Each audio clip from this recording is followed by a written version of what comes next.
नमस्कार आदाब, मैं अनूप सोनी क्राइम पेट्रोल सतर्क के ब्लैक हेडलाइंस अध्याय के आज के एपिसोड में आप सबका स्वागत करता हूं। आज का क्राइम पेट्रोल सतर्क ब्लैक हेडलाइंस अध्याय एक ऐसा काला अध्याय है जिसने दुनिया के सबसे नेक काम पर एक ऐसा धब्बा लगाया जो शायद ही कभी मिट सके। एक बच्चा जिसे पैसा कमाने की बहुत जल्दी थी, उसने एक ऐसी घटना को हवा दी जिससे बहुत ही अलग दुनिया में भूचाल मचा। और यह सवाल उठा कि जिन दवाओं पर हम अपनी जिंदगी और सेहत के लिए निर्भर रहते हैं, क्या वो सही हैं?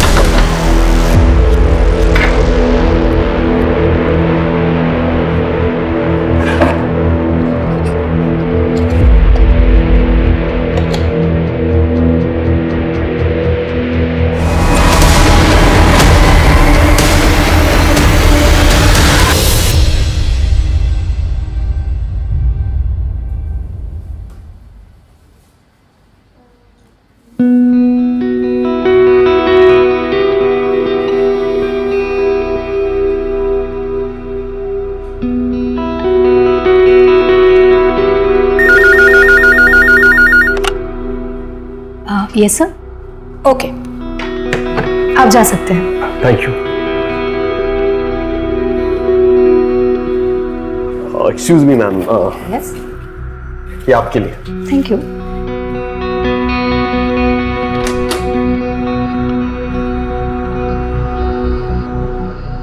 Hello sir. सर, इस बार वो मल्टीविटामिन प्रेस्क्रिप्शंस का टारगेट पूरा नहीं हुआ सर। पता नहीं इसको क्या हो गया, बहुत आवाज कर रहा है। कल तक तो ठीक था। नया लग जाएगा ना सर, आप टेंशन मत लो।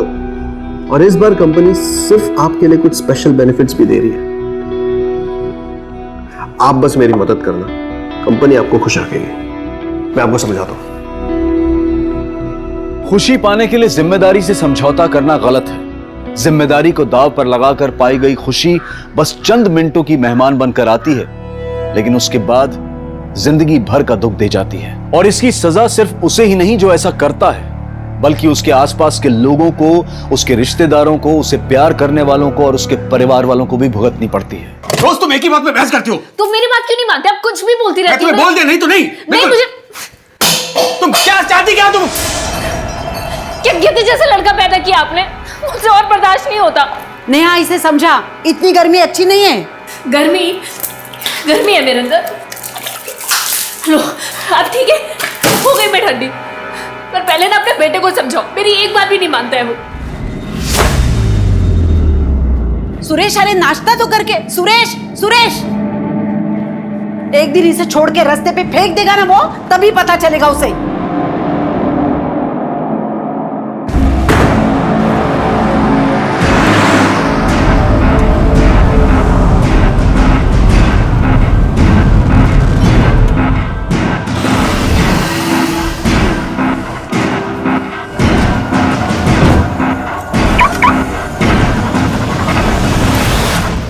वकील साहब, अगली हियरिंग की कुछ अपडेट्स हैं आपके पास?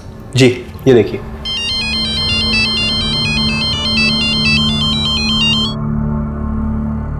अच्छा, मुझे लगता है हमें वो दूसरा पॉइंट सामने रखना चाहिए ताकि हमारा केस और स्ट्रांग हो जाए और हमारे जीतने के चांसेस बढ़ जाएं। आप टेंशन मत लीजिए, वो हम लोग मैनेज कर लेंगे।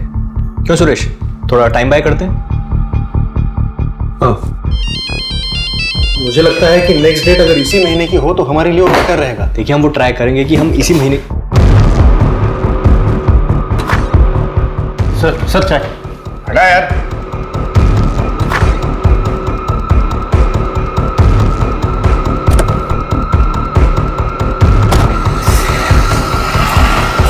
हाँ, मीटिंग से उठकर चला गया। हाँ, चला गया यहाँ से।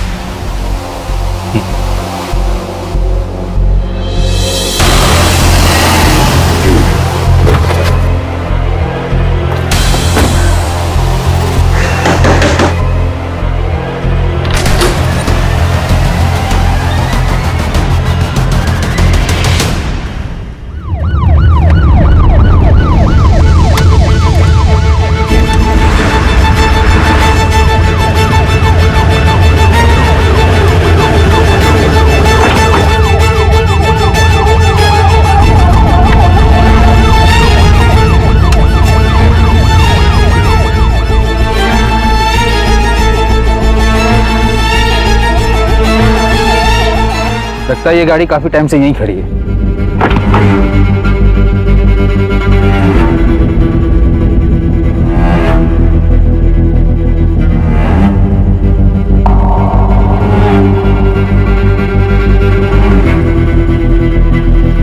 कुछ मिला?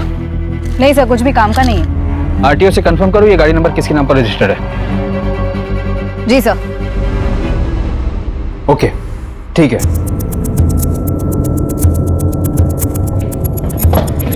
सर, पिसा देवी जंगल के रास्ते में जो गाड़ी हमें मिली थी, वो गाड़ी किसी लॉयर सुरेश रेडकर के नाम पर रजिस्टर्ड है। उसका फोन भी स्विच ऑफ है। एनी मिसिंग कंप्लेंट या गाड़ी चोरी की कंप्लेंट? नहीं सर। तो पता लगाओ वकील साहब की गाड़ी जंगल में क्या कर रही थी।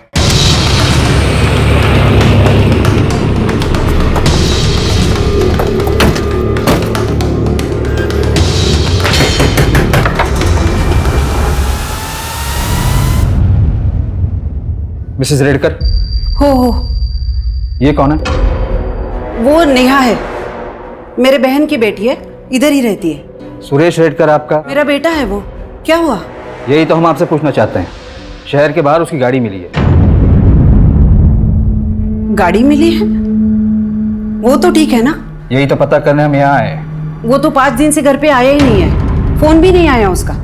मैंने सोचा काम के लिए नासिक पुणे गया होगा। 5 दिन से आपका बेटा घर नहीं आया, उसका फोन नहीं आया, ना ही आपने उसे ढूंढने की कोशिश की और ना ही उसके गायब होने के बारे में पुलिस में कोई कंप्लेन की। आपको बताकर तो जाता था ना वो। आजकल के बच्चे माँ को कहाँ कुछ बताते हैं। शादी हो गई, बगल में सुंदर सी बीवी आ गई तो माँ का क्या है। मुझे पक्का खातरी है कि उसी से परेशान होकर वो घर से गया होगा। बहुत जिम्मेदार लड़का है मेरा। मेरे पति के जाने के बाद पूरी फर्म उसने संभाली है, मेरे बेटे ने, और बिजनेस बढ़ाया है उसने सर। और एक मेरी बहू हमेशा उसका सर खाती रहती है और अपने भाइयों के पीछे घूमती रहती है घर घर घर घर। उसे तो लगता है उनके जो 2 भाई है ना उसके, उनकी शादी की जिम्मेदारी भी मेरी। हाँ समझ गए। जिस दिन सुरेश घर से गया था उस दिन भी घर पर कुछ हुआ था क्या? उस दिन तो सुबह से शुरू हो गई, वो नेहा के पीछे पड़ी थी। नेहा की माँ से बात मैं करूँ या आप करेंगे? क्यों बात करूंगा मैं? रोहित से शादी कौन करेगा? इतना गर्म दिमाग है, एक जगह नौकरी पे टिकता नहीं वो। हर 4 महीने में नई नौकरी। क्या है ये सब? ये क्या बोल रहे हैं आप? भाई है वो मेरा, बस उसका समय खराब चल रहा है अभी। नेहा से एक बार तुमने पूछा इस बारे में? नेहा से क्या पूछना, हमारे घर पे हमारी मेहरबानी पे रहती है बस वो। कर। नेहा, इसके भाई से शादी करने से तो मरना बेहतर है। रोहित तो रोहित, दिनेश भी निकम्मा है। नेहा, उसे समझा, मायके की चिंता छोड़ दे। अभी जिसके साथ घर बसाया है ना, उसकी तरफ ध्यान दे। और फिर पता नहीं किस बात पे दोनों में अंदर जोर से झगड़ा शुरू हुआ। तुम क्या चाहती क्या? तुम क्या गिद्ध जैसा लड़का पैदा किया आपने? आपकी बहू, क्या नाम है उनका? निकिता। हम उनसे भी बात करना चाहते हैं। लगता है घर पर नहीं है वो। 3 दिन से मायके में जाके बैठी है वो। इन 5 दिनों में आपको कोई फिरौती का कॉल आया था? फिरौती का कॉल? नहीं, मुझे तो नहीं आया था। आपको गुमशुदा की कंप्लेन लिखवानी है?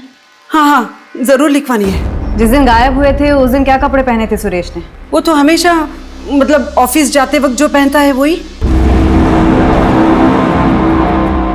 ठीक है, जब निकिता आ जाए तो उन्हें पुलिस स्टेशन भेज दीजिएगा।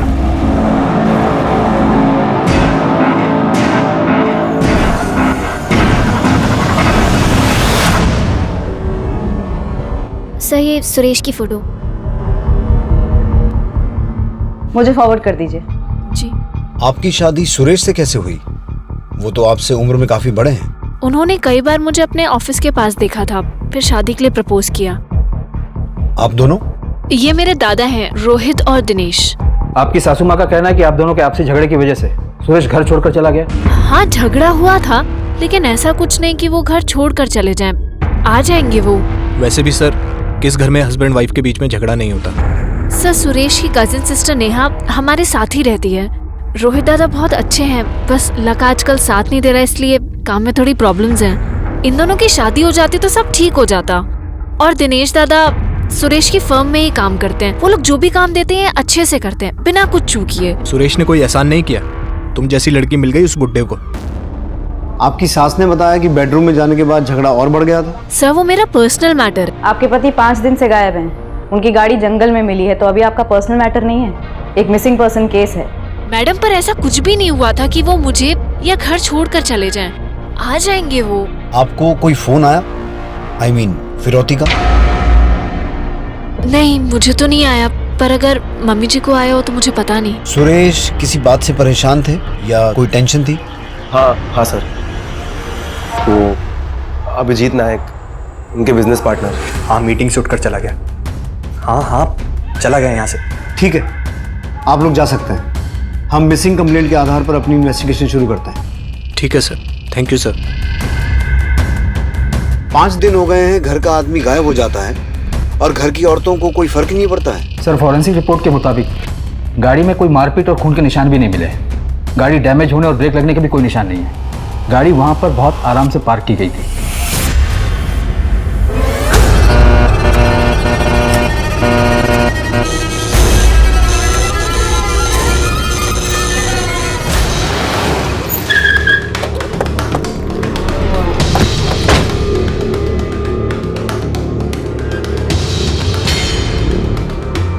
अभिजीत नायक सर उस साइड। मेरे पास सिर्फ 10 मिनट है। Next time please come with prior appointment.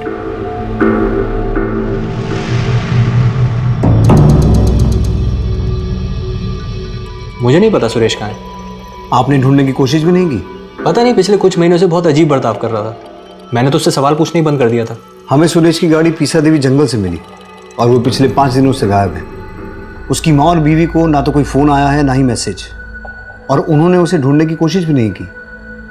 आपने भी कोशिश नहीं की? तो आप भी कोशिश मत करो। जब कंप्लेन नहीं दी है तो केस ही नहीं बनता है ना। सुरेश की माँ और बीवी ने कंप्लेंट की है और आप हमें हमारा काम मत सिखाइए, वरना हम आपको आपका काम सिखाना शुरू करेंगे।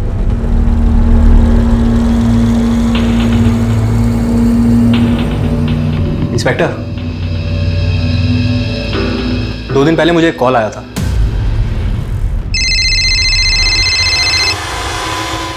एडवोकेट अभिजीत नायक। सुरेश रेडकर हमारे पास है, जिंदा वापस आइए तो 25 लाख तैयार रखना। आपको किडनैपर ने कॉल किया था और आपने इसे रिपोर्ट भी नहीं किया, और किडनैपर ने आप ही को कॉल क्यों किया? मैंने भी उसे यही सवाल किया, लेकिन मुझे क्यों फोन कर रहे हो? क्योंकि हमें औरतों से बात नहीं करनी। पर मेरा क्या लेना देना इससे? तुम उसके पार्टनर हो ना, पैसा तुम्हारे पावर में ही होगा। देखो सुनो, तुम्हें कोई गलतफहमी हुई है ऐसा कुछ? पैसा जमा करके रखना, फिर फोन करूंगा। हेलो, मैं आपको कह रहा हूं, मैं कोई पैसे नहीं देने वाला। मेरे इससे कोई लेना देना नहीं है। पंकज सर, सबसे पहले तो इस अभिजीत को जो किडनैपर का कॉल आया था उस कॉल को ट्रेस करो। ये केस सचमुच अजीब है। सुरेश के गायब होने से किसी को कुछ फर्क ही नहीं पड़ रहा है। औरतें आपस में झगड़ा कर रही हैं, पार्टनर को सिर्फ अपनी पड़ी है। रैंसम कॉल को कोई इतना कैजुअली कैसे ले सकता है? हो सकता है फिरौती का कॉल अभिजीत की ही साजिश हो, 25 लाख ऐंठने के लिए। ये लॉयर है, गेम प्लेयर भी हो सकता है। इसकी पूरी कुंडली निकालो। और सुरेश के कॉल रिकॉर्ड्स और फोन ट्रैकिंग रिपोर्ट का क्या स्टेटस है? आते ही होंगे सर। रिश्ते कभी एक दूसरे के लिए जान देने वाले तो कभी एक दूसरे की जान लेने वाले। सुरेश के रिश्ते बहुत अजीब थे। उसकी मां और उसकी बीवी ने अपने आपसी तनाव की वजह से सुरेश के गायब होने के 5 दिन बाद तक ना तो उसकी कोई पुलिस कंप्लेंट की और ना ही उसे ढूंढने की कोशिश की, और उसके पार्टनर ने भी यही किया। लेकिन क्यों? क्या सुरेश उन्हें अपनी जिंदगी में नहीं चाहिए था, या फिर सुरेश इन लोगों से इतना उकता गया था, परेशान हो गया था कि वो खुद इनसे दूर चला गया?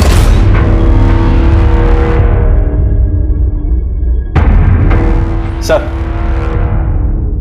तो आज टाइम है आपके पास? सर एक बात है जो उस दिन मैं आपको बताना भूल गया था। एक और बात? जी, एक और बात। एक और कॉल? जी नहीं। देखो दिनेश, मैं ये सब नहीं कर सकता, लेकिन ये पेपर चाहिए किसको? सर निकिता को चाहिए, और किसको? निकिता को डिवोर्स पेपर चाहिए? पर क्यों? सर डिवोर्स देना चाहती है इसलिए, और उसने कहा है कि इस बात की खबर जीजा जी को नहीं लगनी चाहिए। निकिता ने डिवोर्स पेपर्स मांगे थे?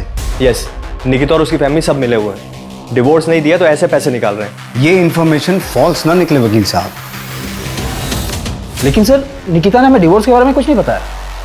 क्या सुरेश की माँ को इस बारे में पता है? बात यहाँ तक आ गई और मुझे पता भी नहीं चला। मेरे बेटे को कुछ हो तो नहीं जाएगा ना? मैं अभिजीत को बार बार फोन कर रही हूँ तो वो बोल रहा है कि कोई कॉल आया ही नहीं। वहाँ ऑफिस में एक कांस्टेबल पोस्टेड है, जैसे ही कोई कॉल आएगा हम आपको बता देंगे।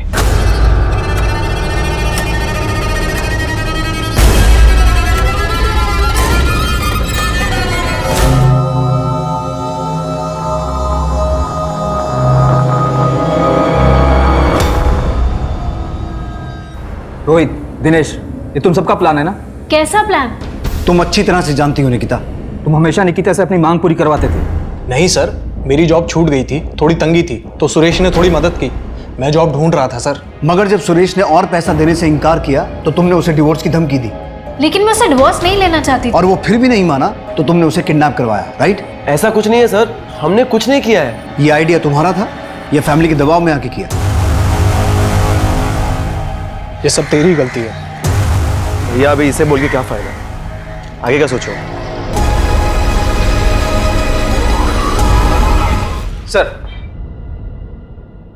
सर, जिस दिन सुरेश गायब हुआ था उस दिन ज्यादातर मिस कॉल निकिता के ही थे, और उसी दिन सुरेश ने एक अनसेव नंबर पर 2 बार कॉल किया था। मैंने पता किया, वो नंबर किसी नारायण भाई महाराज का है। उनका अपना एक बंगला है जहाँ पर वो प्रार्थना और मेडिटेशन करवाते हैं, और लोकेशन भी दिखा रहा है कि सुरेश उसी एरिया में था। सर, ये देखिए सर, सोशल मीडिया से मिला।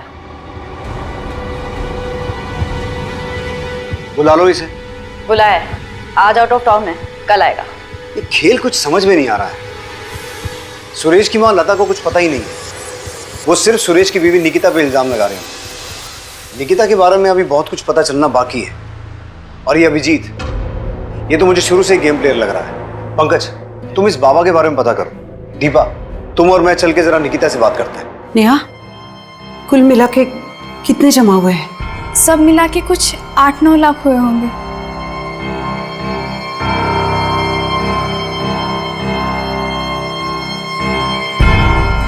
देखिए, हम पूरी कोशिश करेंगे कि अगली डेट पर पूरा केस खत्म हो जाए। एक सेकंड। हेलो। हेलो अभिजीत, मैं सुरेश की माँ बोल रही हूँ। जी माँ जी, बोलिए, कैसे फ़ोन किया? फिर से किसी का फ़ोन आया था क्या? मतलब वो किडनैपर्स का? नहीं माँ जी, अभी कोई कॉल नहीं आया, और आता है तो मैं सबसे पहले आपको बताता हूँ, ठीक है? लेकिन उसके लिए कॉल भी तो आना चाहिए ना। अब मैं चाहूँ, एक मीटिंग में बैठा हूँ जरा। अभिजीत, और एक बात करनी है मुझे। वो मैंने पैसों के बारे में बोला था, उसका इंतजाम हो गया? माँ जी, पैसे हैं, ऐसा नहीं है कि सोचा और सामने प्रकट हो गए, और मैं अरेंजमेंट कर रहा हूँ। लेकिन देखिए, बुरा मत मानिए, Suresh as a partner company में कम ही काम करता था। सारी मीटिंग्स, कोर्ट केसेस मैं ही हैंडल करता था। उसकी वजह से बिजनेस में पैसे कम आते थे। उतना मैं दे दूंगा, मगर आप मेरे भरोसे मत रहिए। लेकिन बेटा, फर्म तो सुरेश का ही है ना? जी माँ जी, सब आप ही का है, लेकिन अकाउंट में पैसे भी तो होने चाहिए ना। मैं देखता हूँ, अभी मीटिंग में हूँ, बाद में कॉल करता हूँ। सुनो अभिजीत, ऐसे कैसे तुम? हेलो।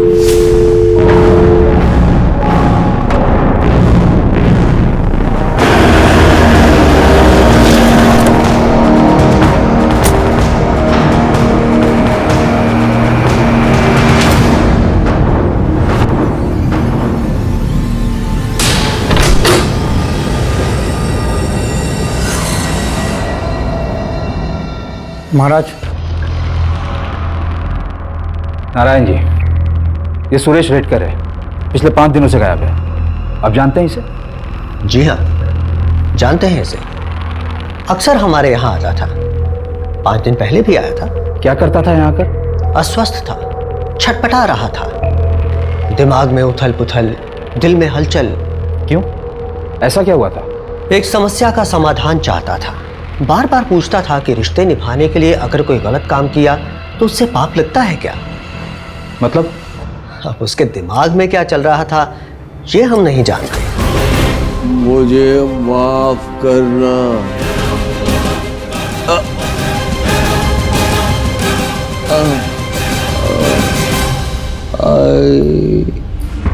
आप नारायण भाई महाराज को जानती हैं? जी नहीं।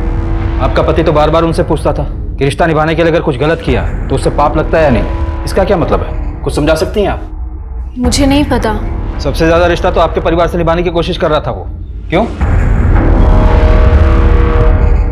इसके बारे में तो मालूम होगा तुम्हें। हमारे बीच ऐसा कुछ नहीं था, हम बस थोड़े टाइम के लिए साथ थे। लेकिन इसे देखकर ऐसा लग तो नहीं रहा। पुराना प्यार फिर लौट आया, सुरेश बीच में आ रहा था, इसलिए उसे रास्ते से हटाने के लिए किडनैपिंग का प्लान बनाया। ये क्या बोल रहे हैं आप? हमारे बीच अब ऐसा कुछ भी नहीं है, और मेरे और सुरेश के बीच भी अब रिश्ते बेहतर हो रहे थे। और फिर भी तुम्हें उससे डिवोर्स चाहिए था? वो मैं उसे सिर्फ धमका रही थी, किस बात के लिए? ताकि वो मेरी बातें मान ले। तुम्हारा और निकिता का अफेयर था और शादी के बाद पिछले कुछ दिनों में फिर से शुरू हो गया।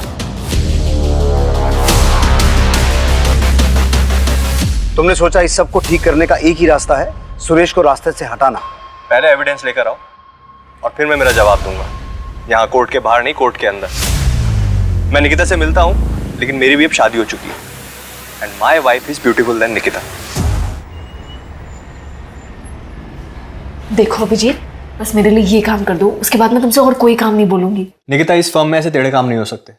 और वैसे भी ये फर्म तुम्हारे महान ससुर और पति के आदर्शों पर चलता है, मेरे नहीं।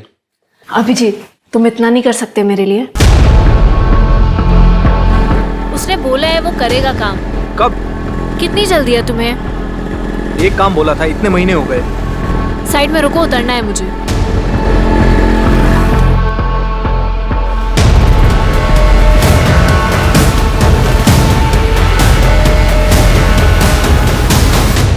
मैडम, अगर किडनैपर्स का फोन आता है तो मैं आपको खबर कर दूंगा, मगर आप इस तरह मेरे ऑफिस में आकर मत बैठा करें। क्लाइंट के सामने अच्छा नहीं लगता है। आप सुन भी रही हैं मैं आपसे क्या कह रहा हूँ? अभिजीत के पास भी मोटिव तो है, ऑफिस, पार्टनर की बीवी। बस सुरेश को रास्ते से हटाओ, सब कुछ अपना। और रैंसम का एक ही कॉल आया, वो भी उसी को। जो नंबर से कॉल किया गया वो फर्जी डॉक्यूमेंट देकर लिया गया था। सर, जिस एरिया से सुरेश की गाड़ी मिली थी और उसका फोन बंद हुआ था वो वल्लभ नगर एरिया में आता है। उसके आसपास की सारी सीसीटीवी फुटेज चेक की। वहाँ एक पेट्रोल पंप के बाहर एक बस स्टॉप है जहाँ ये आदमी दिखा। कौन है ये? सर, ये सुरेश की गाड़ी में बैठा था और इसके बैठने के चंद मिनटों बाद ही सुरेश का फोन बंद हुआ। इसकी फोटो सर्कुलेट करवाओ और उस एरिया में इसके बारे में पूछताछ करो। जी सर। सर,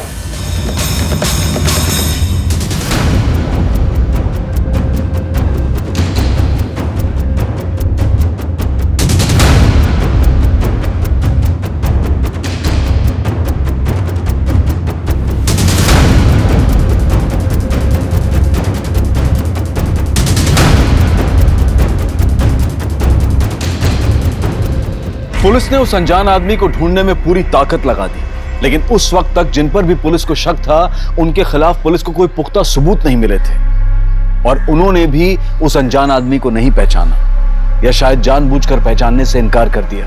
पुलिस को कोई रास्ता नजर नहीं आ रहा था और 3 दिन बाद ही पुलिस के हाथ एक ऐसा सुराग लगा जिसने इस केस को अचानक एक पेचीदा रुख दे दिया। घर से झगड़कर निकला सुरेश काफी दिनों से गायब है। किसी को पता नहीं चल पा रहा था कि सुरेश को आसमान खा गया या जमीन निकल गई।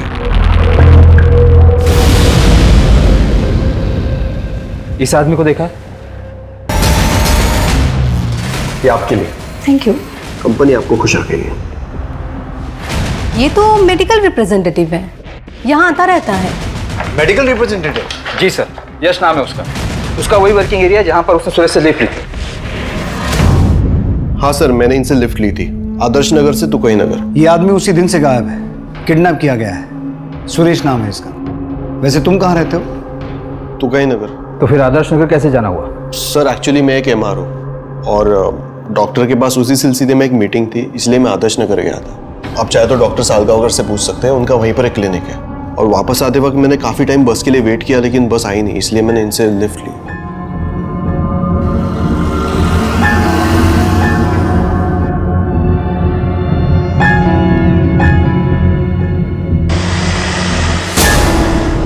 और जैसे ही तुकाई नगर आया मैं गाड़ी से उतर गया। उस दिन कुछ अजीब बात हुई या फिर ऐसा कुछ नोटिस किया? सुरेश से बातचीत हुई तो उसने कुछ बताया कि वो कहाँ जा रहा है? सर उनसे तो कुछ बात हुई नहीं, वो पूरा टाइम चुपचाप ही थे। पुलिस अब इस केस में एक डेड एंड पर पहुंच गई थी।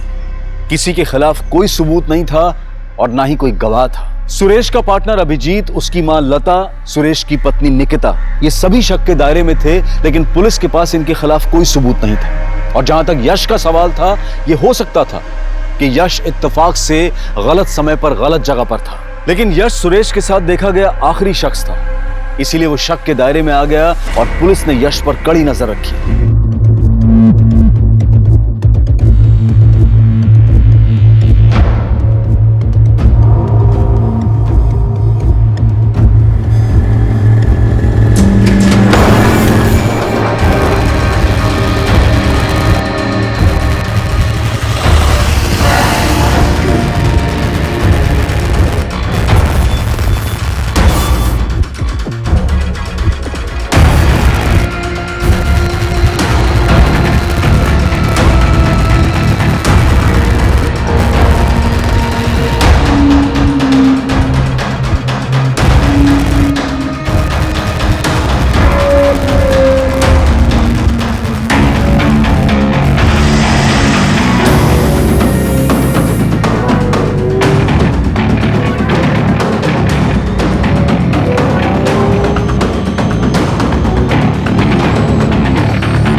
डॉक्टर सरगावकर कहाँ बैठते हैं? क्यों सर, क्या हुआ? होटल अपर्णा एग्जीक्यूटिव के बारे में पूछताछ करनी है आपसे। सर यश दुर्गे ने सब अरेंज किया था, मेरा तो सर पहली बार था। सर मेरी फैमिली है, रेपुटेशन है सर। ये बात सर, मैं तो बर्बाद हो जाऊंगा सर, तबाह हो जाऊंगा सर, प्लीज सर। सर ये यश उतना सीधा है नहीं जितना दिखता है। मेडिसिन बेचने के लिए तरह तरह के घूस देता था वो डॉक्टर्स को, और लड़कियां भी। और इस बार कंपनी सिर्फ आपके लिए कुछ स्पेशल बेनिफिट्स भी दे रही है। आप बस मेरी मदद करना, कंपनी आपको खुश रखेगी। उसके बदले में डॉक्टर उस मेडिकल कंपनी की दवाइयां प्रिस्क्राइब करते थे जिसकी जरूरत ही नहीं थी। ये यश ऐसे स्टार परफॉर्मर बना है। होटल में एक रूम भी बुक किया था उसने, परमानेंट। पर इन सब बातों का सुरेश की किडनैपिंग से क्या कनेक्शन हो सकता है? पंकज, होटल की सीसीटीवी फुटेज चेक करो, पिछले कुछ दिनों की नहीं, पिछले कुछ महीनों की। और वो जो कमरा यश ने परमानेंटली बुक करवा के रखा था, उसकी तलाशी लो। ये यश भी खिलाड़ी आदमी है।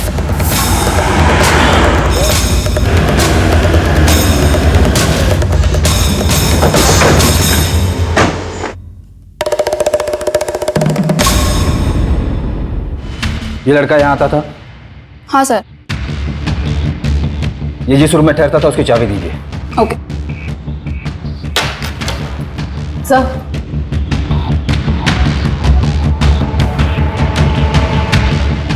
ये सीसीटीवी काम करता है?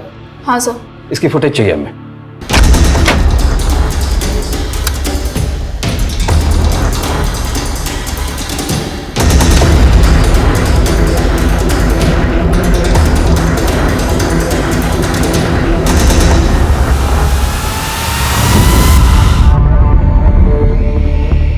सर यश हमेशा एक ही लड़की को अपने क्लाइंट के पास भेजता था, उसका नाम माया है। सब प्लीज मेरे घर वालों को कुछ मत बताइएगा, उनको इस बारे में कुछ भी नहीं पता है। तुम यश को कैसे जानती हो? वो मेडिकल रिप्रेजेंटेटिव है, थोड़े दिन पहले मेरे पास आया था, बोल रहा था कि उसके कुछ डॉक्टर दोस्त हैं, अगर मैं उनके साथ थोड़ा वक्त बिताती हूँ तो अच्छे पैसे देगा। पैसे अच्छे थे इसलिए मैं मान गई। और ये आदमी, इसे भी यश लेके आया था? नहीं सर, इसे उस दूसरे एमआर ने भेजा था, मगर मुझे याद है सर कि ये आदमी बहुत ही अजीब था। नर्मदा परिक्रमा करनी है। श्रीमद नारायण भाई ने कहा है कि 11 बार परिक्रमा करो और कॉस्मिक संतुलन पाओ। खुद ही एनर्जी को महसूस करो, खुद ही एनर्जी बन जाओ। सिर्फ बातें ही करोगे या कुछ और भी करोगे? कभी मोक्ष का मार्ग स्पष्ट रूप से देख पाए हो? कभी आत्मा ने तुम्हें अंदर से पुकारा है? संसार में दुख का कारण ध्यान क्या है तुम्हारा? मैंने तुम्हें 2 घंटे के लिए पैसे दिए, तो तुम सिर्फ 2 घंटे मेरी बात सुनोगी, मुझ पर ध्यान रखोगी, मुझसे बात करोगी। नर्मदा परिक्रमा करनी है। मगर अभी तो तुमने कहा था कि तुम्हारे सारे क्लाइंट्स यश के थ्रू आते हैं। देखो माया, किसी को बचाने की कोशिश मत करना। नहीं सर, मैं झूठ नहीं बोल रही हूँ। यश से पहले भी एक एमआर था, एक्चुअली उसी ने मुझे यश से मिलवाया था। फिर थोड़े दिनों बाद वो कहीं गायब हो गया और यश टिका रहा। फिर थोड़े दिनों बाद वही एमआर इस आदमी को मेरे पास लेकर आया था सर। उसका कोई नंबर वगैरह है?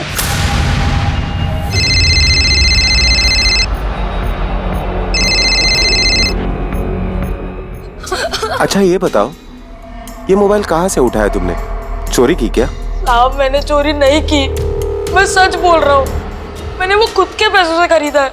फिर तुम्हारे पास इतने पैसे कहाँ से आए? सर एक आदमी था, वो मुझसे पेट्रोल खरीदवाता था। साहब वो मुझे पैसे देता था, 2 लीटर पेट्रोल के 1000 रुपए देता था। वो हर बारी वो पेट्रोल से कुछ सामान जलाता था। वो हमारी बस्ती के पास वाला जंगल है ना, वो वहीं पे जलाता रहा साहब। पिछले 2 हफ्तों से वो मुझे पैसे दे रहा है, और ये मोबाइल भी मैंने उसी पैसों से खरीदा है। क्या वो जगह दिखा सकते हो?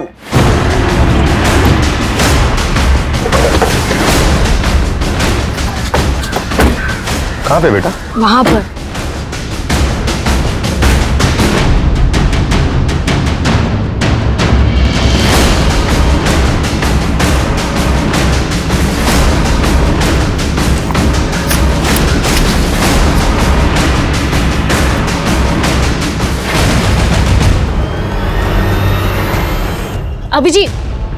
अभिजीत, तुम्हें इतने कॉल्स कर रही हूँ, इतने मैसेजेस कर रही हूँ, एक का भी रिप्लाई नहीं। तुम जो बोल रही हो वो नहीं हो सकता, मुझे इन सबसे दूर रखो प्लीज।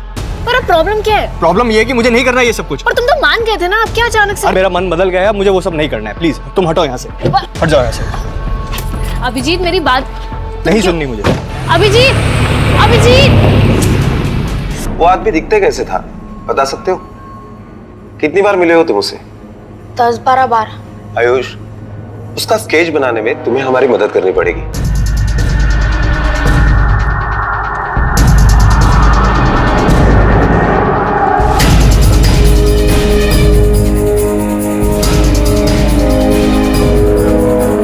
सर, क्रांति चौक पुलिस स्टेशन में एक केस की तहकीकात में इस आदमी का स्केच बना है।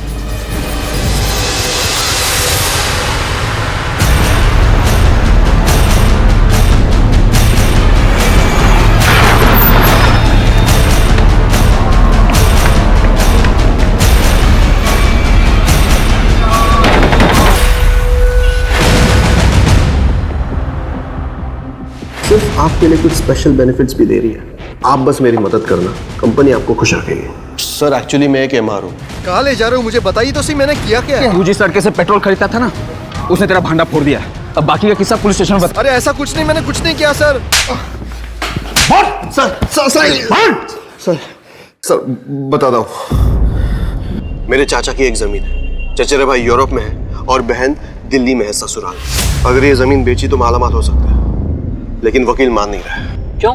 अरे डॉक्यूमेंट्स पे बाकी सबका नाम हटाकर सिर्फ मेरा नाम रखने के बहुत सारे पैसे मांग रहे हैं। तेरा ये काम मैं करा देता हूँ, लेकिन 10% लगेगा। कमीशन दिया, मगर इतना टेढ़ा काम कोई वकील वगैरह हो तो ही हो पाता है, क्योंकि जमीन के पेपर्स में हेरा फेरी करना उनके लिए उतना मुश्किल नहीं होता। इसी को किडनैप करते हैं। जब तक सुरेश ऑफिस में नहीं है, उसके पार्टनर से पेपर बनवा लेंगे। किडनैपिंग का पैसा भी तो मिलेगा ना। फिर हमने किडनैपिंग की पूरी प्लानिंग की।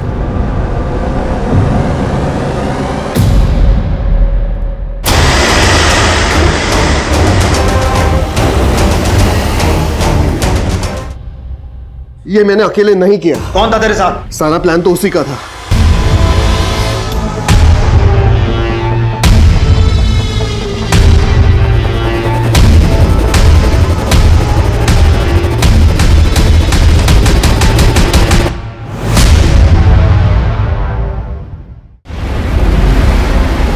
हाँ सर, मैं रोहित की बीवी थी, लेकिन पिछले ही साल हमारा डिवोर्स हुआ है।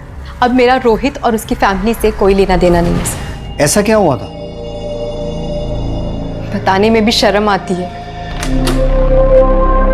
रोहित आज अचानक होटल में लाने का अच्छा सुनो, तुम यहाँ 2 मिनट आराम से बैठो, मैं रिसेप्शन से होके आता हूँ बस, ठीक है? हाँ लेकिन तुम बताओ।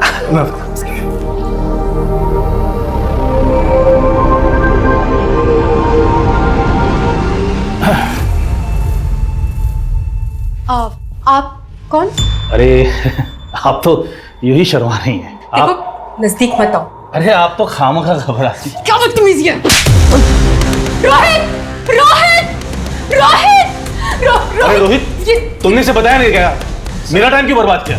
आप मुझे 2 मिनट दीजिए, मैं इसे समझाता हूँ सर। रोहित, देखो मेरी बात ध्यान से सुनो शिल्पा, ये बहुत बड़े डॉक्टर हैं, मेरा सारा काम कर देंगे। बस तुम्हें इनके साथ थोड़ा सा वक्त गुजारना होगा।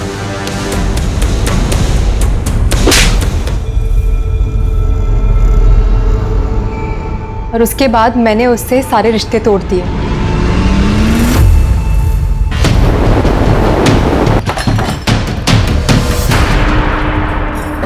सर चल। अरे मेरे भाई, सर मैंने कुछ कहाँ ले जा रहे हैं?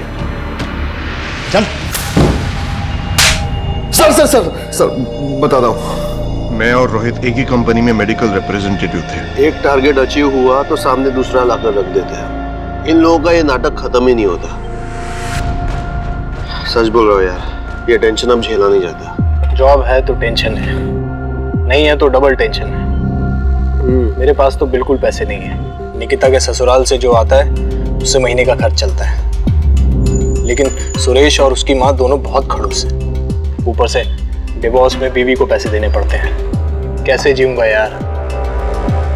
मुझे पैसे चाहिए किसी भी हालात में। तेरी बीवी ने तुझसे डिवोर्स मांगा और सुरेश के पिता ने डिवोर्स दिलवाने में तेरी बीवी की मदद की। ये बात तेरे दिमाग में बैठ गई। तू मौका ढूंढ रहा था और इसी वजह से तूने सुरेश को अगवा किया। सर हम दोनों बहुत बड़ी प्रॉब्लम में थे। हम दोनों को पैसे की सख्त ज़रूरत थी। और मेरी तो जॉब भी नहीं थी सर। मेरा रिकॉर्ड खराब होने की वजह से कहीं लग भी नहीं रही थी।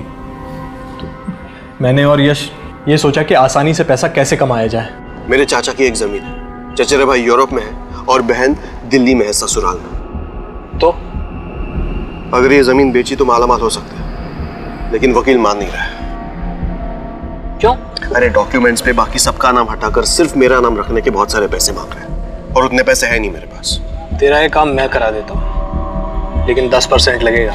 कमीशन दिया, मगर इतना टेढ़ा काम कोई वकील वगैरह हो तो ही हो पाता है, क्योंकि जमीन के पेपर्स में हेरा फेरी करना उनके लिए उतना मुश्किल नहीं होता। मैं जरूर कुछ कर सकता हूँ, बस ये डॉक्यूमेंट वाला काम हो जाने दे। अरे ये काम हो गया ना तो जिंदगी भर जॉब करने की भी जरूरत नहीं है। सर मुझे पता था सुरेश एक अच्छा वकील था, वो हमारी मदद जरूर करता। रोहित, ये फ्रॉड है। मैं और मेरी फर्म ऐसे काम नहीं करते। नहीं, दूसरे की प्रॉपर्टी हड़पना चाहते हो तुम? शर्म नहीं आती तुम्हें? नहीं, तुम्हारी करतूतें मैंने निकिता को बता दी तो क्या सोचेगी? लेकिन सुरेश, हेलो हेलो, बस सुरेश को मना ले के पेपर्स तैयार कर दे। भाई के लिए इतना तो करेगी ना निकिता? हाँ ठीक है, मैं बात करके देखती हूँ। मैं तुम्हें 1000 बार कह चुका हूं ये सब फ्रॉड है। तुम्हारा भाई लालच में अंधा हो चुका है। मगर आप उसके लिए इतना कर देंगे तो इसमें आपको क्या नुकसान हो जाएगा? ऊपर से उसका भला हो जाएगा ना। तुम्हारा और तुम्हारे भाइयों का दिमाग ठिकाने में नहीं है। पागल हो गए तुम लोग। मैं ये काम हरगिज नहीं करूंगा, हरगिज नहीं। ठीक है, अगर आप इतना सा काम नहीं कर सकते ना मेरे लिए, तो एक काम करिए, मुझे डिवोर्स दे दीजिए। इसी को किडनैप करते हैं। जब तक सुरेश ऑफिस में नहीं है, उसके पार्टनर से पेपर बनवा लेंगे। किडनैपिंग का पैसा भी तो मिलेगा ना? हाँ। कैसे करेंगे? हमने किडनैपिंग की पूरी प्लानिंग की और फिर निकिता, हाँ? जब तक सुरेश नहीं है तो अभिजीत से बात कर। वो पेपर्स तैयार हो जाएंगे तो यश मेरी जॉब ढूंढने में मदद करेगा। अभिजीत? हाँ, वो तुझे कभी ना नहीं कहेगा। लेकिन मैं भाई के लिए इतना तो कर ही सकती है ना निकिता, वरना मैं मर जाऊंगा। निकिता, जो तुम कह रहे हो मैं नहीं कर सकता वो। प्लीज ना अभिजीत। ये सब करके मेरा क्या फायदा? और सुरेश को पता चल गया तो और बखेड़ा खड़ा कर दे। तुम जानती हो उसे, वो अभी भी सीनियर पार्टनर है मेरा। पर वो नहीं है ना अभी। लेकिन आ जाएगा ना। हमें फिरौती के पैसों की पूरी उम्मीद थी, मगर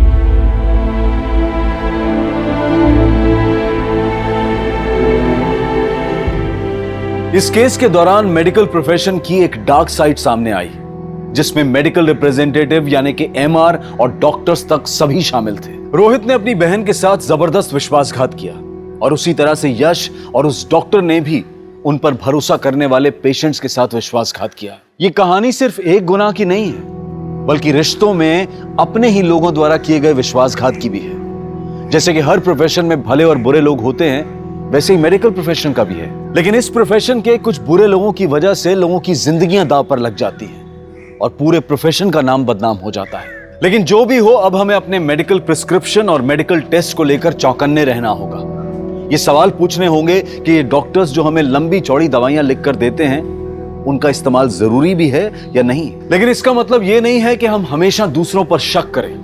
बस हमें आंख बंद करके विश्वास करना बंद करना होगा। अगर हम सतर्क रहें, चौकन्ने रहें, तो हम इस मेडिकल फील्ड जैसे पाक फील्ड से इस बुराई को दूर रखने में कामयाब हो सकते हैं।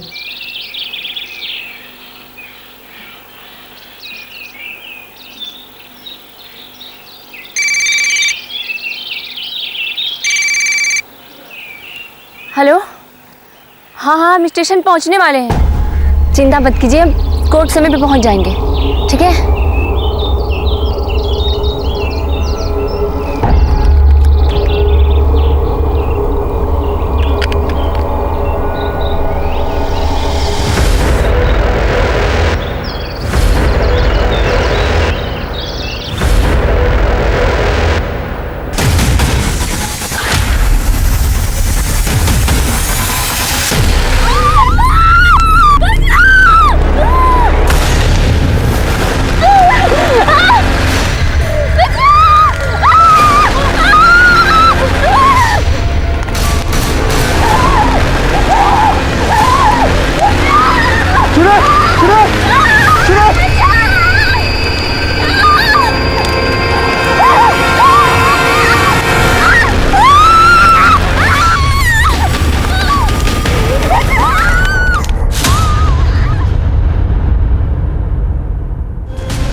लोगों ने मेरी बेटी के साथ ऐसा किया उसे फांसी पर चढ़ा दीजिए। अगर ऐसा नहीं कर सकते हैं ना तो हमारे घर पे बम फेंक दीजिए, क्योंकि कोर्ट कचहरी जाने की हिम्मत नहीं है हमने।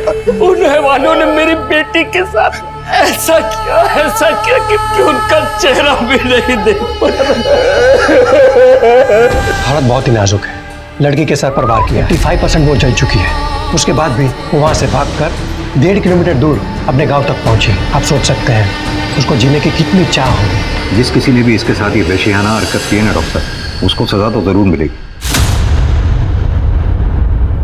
ये घटना अभी तक हम सबके जहन में है। जी हाँ, हम उसी घटना की बात कर रहे हैं जिसमें एक लड़की के साथ सामूहिक बलात्कार किया गया और फिर जब उसने न्याय की गुहार लगाई, गुनहगारों ने उसे आग के हवाले कर दिया। वो लड़की जलती हुई रेलवे स्टेशन से 1.5 किलोमीटर दूर अपने गांव तक भाग रही थी। उसने लोगों से मदद की गुहार की, लेकिन किसी ने उसकी मदद नहीं की। यहां तक कि कुछ लोगों ने तो उसे चुड़ैल समझा। चुड़ैल!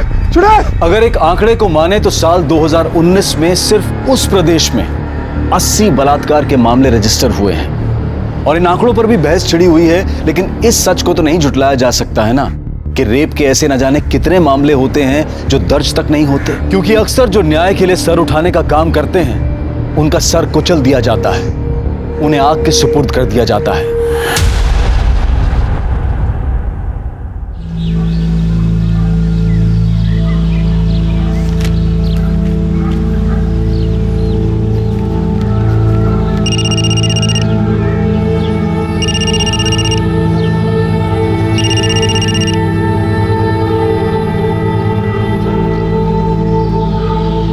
ऐसे काहे मुंह फुला के बैठी हो? लीजिए, कुछ खा लीजिए। नहीं, जब तक पापा हमारी बात नहीं मानेंगे हम कुछ नहीं खाएंगे। ऐसा क्या जिद है शहर जाने का? पढ़ेंगे, कुछ बनेंगे। अभी हमारी लाइफ ठीक है, लेकिन इसे और परफेक्ट बनाने के लिए हमें शहर जाके पढ़ना तो पड़ेगा ना। फूल दो सबको, हमारा माला कहाँ है यार? लाओ। अरे लो भैया फूल, आज प्रधान जी का हैप्पी वाला बर्थडे है। जब आएंगे जम के फूल उड़ाना, जम के।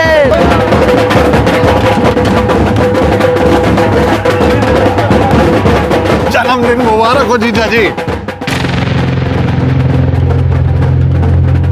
अरे इसका क्या जरूरत था भाई? अरे इसमें जरूरत कैसा? आज तो आपका हैप्पी वाला बर्थडे है। अभी तो सिर्फ 4 लोग आया है, लेकिन रात को दिखेगा। कड़क प्रबंध किए हम पार्टी का। अरे गर्दा उड़ा देंगे। प्रणाम मालिक। अरे शंकर, आओ बैठो। अरे यहाँ कहाँ बैठ गए भाई? इधर आओ। नहीं मालिक, यही ठीक है। अरे आओ, हम कह रहे हैं ना। ए उमेश, तू कुर्सी बैठ। उमेशवा के लिए बतियाए, गांव में पुलिया बनने वाला है ना, वही काम पर रखवाएंगे इसको। बहुत बहुत धन्यवाद मालिक। बस ऐसे ही काम मिलता रहे तो जीवन आसान हो जाता। बाकी घर में सब ठीक ठाक? सब कृपा मालिक। काजल बिटिया? अरे गुस्सा में मुंह फुला के बैठी हुई है, बोलती है शहर में जाके कॉलेज में पढ़ना है। अरे तो ये तो बढ़िया बात है ना शंकर, है? अरे गांव का लड़की लोग पढ़ेगी तभी ना गांव आगे बढ़ेगा। मगर मालिक, लड़की जात शहर में जाके पढ़ेगी तो। अरे तुम उसका चिंता मत करो, हम जो है ना उसका कॉलेज में एडमिशन भी करवा देंगे और हॉस्टल भी दिलवा देंगे। काजी हो जाएगा ना? काहे नहीं हो जाएगा, आप बोल दिए तो हो जाएगा। इनका तो अभी तक भूख हड़ताल जारी। अच्छा। ए भाई, तुमको शहर जाना है पढ़ाई करने के लिए ना? चली जाना। महेंद्र मालिक बोले हैं सब इंतजाम हो जाएगा। ठीक है, चलो अब खाओ। अरे अपना हाथ से खिलाइए तभी ना खाएगी। अरे बुढ़वा को ही तो कर रहे हैं। ये लो।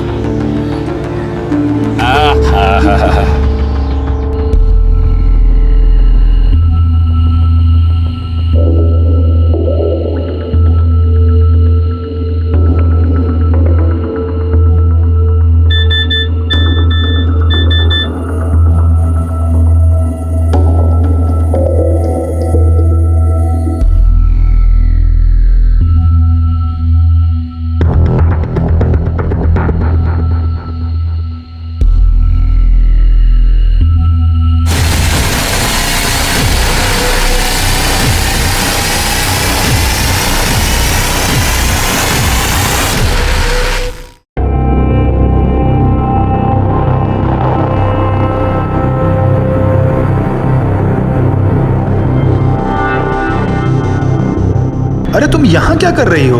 हाँ, वो किसी को एक अच्छी खबर देनी थी। अच्छा, किसको? अपने बॉयफ्रेंड को। पता है, पापा हमें पढ़ाई करने के लिए शहर भेजने के लिए तैयार हो गए। अरे वाह, अरे तो बहुत अच्छी खबर है। फिर तो इस बात पर एक पप्पी बनती है ना? सोचना भी मत, वर्जिन है हम। अरे तो हम पप्पी ले रहे हैं, इसमें वर्जिन से क्या मतलब है? शादी से पहले दिल्ली बहुत दूर है तुम्हारे लिए, समझे? शादी में तभी बहुत देर है, और हम तो अभी बच्चे हैं यार। चलो ना घर घर खेलते हैं, आओ ना। सोचना भी मत।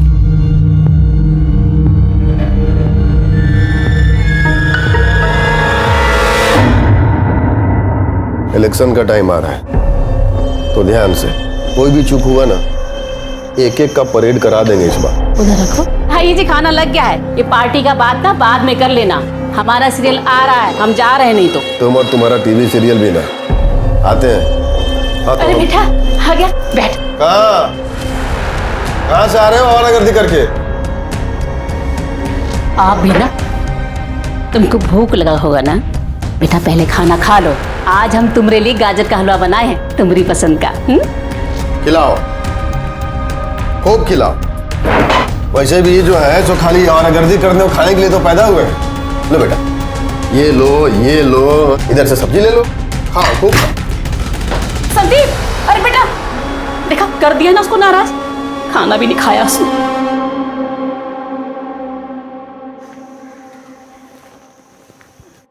माल तो है। क्या बकवास कर रहे हो बे? क्या क्या बकवास कर रहे हैं? हम बकवास कर रहे हैं? अरे हम नहीं जानते कि कब से बगुला की तरह ध्यान लगाए बैठे हो। गाड़ी आगे बढ़ी कि नहीं, कुछ किए कि नहीं इसके साथ? टच भी नहीं करने देती है। टच से आगे बढ़ो। ऐसा रहा ना तो टूट गया तुम्हारा ब्रह्मचारी। ऐसा करो, इसको हनीमून पर ले जाओ, और हमरी मानो ना तो इसको भगा कर ले जाओ कहीं। नहीं, हम ऐसा नहीं कर सकते। हम तुम्हारे साथ नहीं भाग सकते हैं। काजल, हम तुमसे प्यार करते हैं। हमसे ज्यादा नहीं करते होगे, लेकिन हम अपने पापा और अपनी फैमिली को धोखा नहीं दे सकते हैं। तुम्हारे लिए बस तुम्हारे पापा और तुम्हारी फैमिली यही इंपॉर्टेंट है। हमारी तो कोई वैल्यू ही नहीं है। देखो तुम। काजल, हम कौन सा तुम्हें हमेशा के लिए भागने के लिए कह रहे हैं? हम चलकर शादी कर लेते हैं ना, और कुछ दिन में लौट आएंगे, फिर सब ठीक हो जाएगा। देखो संदीप, तुम समझ नहीं रहे हो। तुम क्यों नहीं समझती हो? देखो काजल, प्लीज माइंड मत करना, लेकिन हम बहुत डिफरेंट हैं। तुम गरीब हो, दूसरी जाति की हो, हमारे पापा कभी तुमको एक्सेप्ट नहीं करेंगे। अरे तुम जा रहे हो शहर पढ़ने के लिए, पढ़ लिख के कुछ काम करेंगे तो तुम्हारे पापा हमें जरूर स्वीकार करेंगे। अरे अपने पापा को हम जानते हैं, तुम नहीं जानती हो। उनके लिए उनकी गर्दन ना बेटे के प्यार से भी ऊंची है। और देखो काजल, हम तुमको लास्ट वार्निंग दे रहे हैं, हमारे साथ भाग चलो, नहीं तो हम अपनी जान दे देंगे।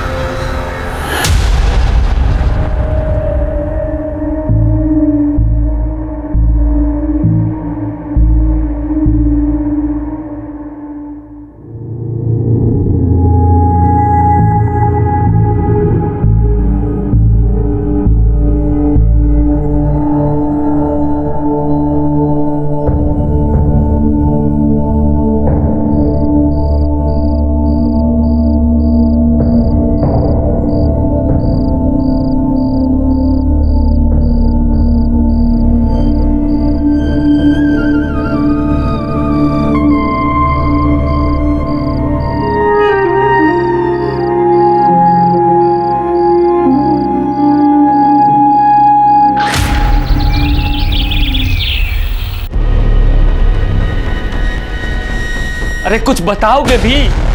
क्या लिखा है? कहाँ गई ये लड़की? बाबूजी, काजल घर छोड़ के भाग गई है। भाग गई? अरे कहाँ भाग गई? किसके साथ भाग गई?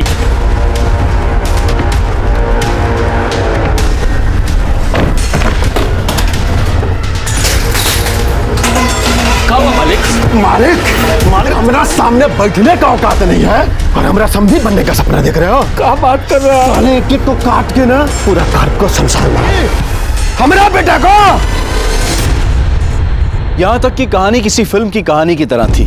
लड़की को लड़के से प्यार हो गया, दुनिया वालों के डर से वो लड़के के साथ घर छोड़कर भाग गई। बस फर्क सिर्फ इतना था कि काजल को यह नहीं पता था कि संदीप के दिल में क्या चल रहा है।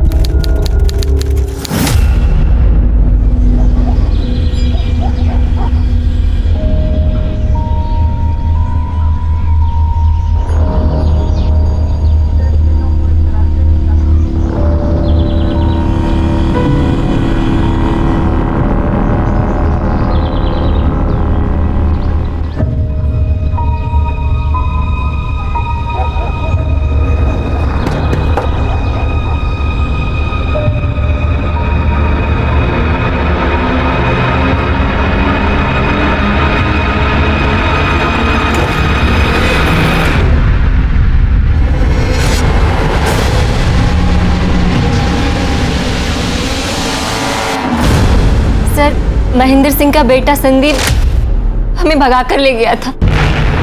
वो हमें पटना ले गया था। तुम तो बालिग हो ना, और वो भी, और तुमको अगवा तो किया नहीं था, अपनी मर्जी से गई थी तुम उसके साथ, तो फिर केस कैसा? सर केस ये नहीं है कि वो हमको भगा कर ले गया, केस ये है कि वो हमने साथ फ्रॉड किया है।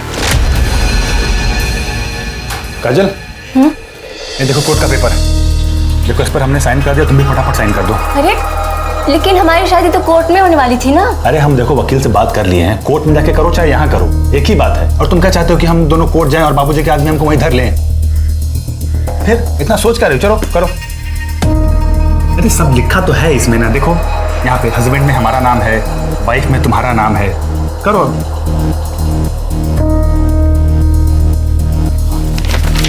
एक यहाँ पे। अरे एक मिनट, क्या करे, छोड़ छोड़।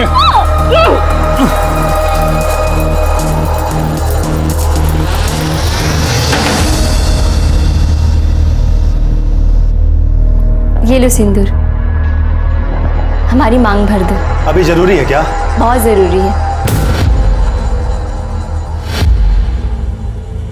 संदीप ने हमारे कहने पे हमसे शादी की। अब तो हक है ना?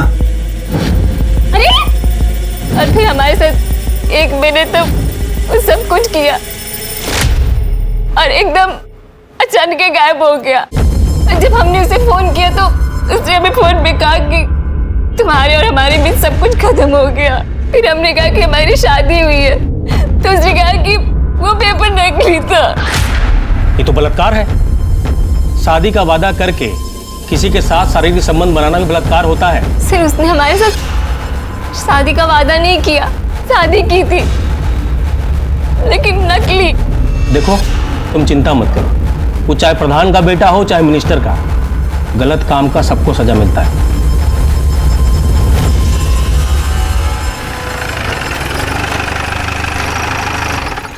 नमस्कार प्रधान जी। प्रधान जी, संदीप बाबू के खिलाफ कंप्लेंट आया है। कंप्लेन? कैसा कंप्लेन? रेप का। क्या बकवास कर रहे हैं? कुछ भी बके जा रहे हैं। वो काजल कह रहे थे कि ये संदीप बाबू पहले उसको घर से भगाए, फिर नकली शादी किए, शारीरिक संबंध बनाए, तो ये भी तो रेप हुआ ना प्रधान जी। क्यों संदीप बाबू? अरे झूठ बात है ये, ना हम किसी को घर से भगाए और ना ही शादी किए हैं और ना किसी से शारीरिक संबंध बनाए। लेकिन लड़की तो यही कह रही थी। बैठ जा। सबसे पहले उसने हमारे बेटे को फंसाया, फिर इसको अपने साथ भागने के लिए उकसाया। ये तो भागने ही वाले थे, वो तो अच्छा हुआ हमारा नींद खुल गया।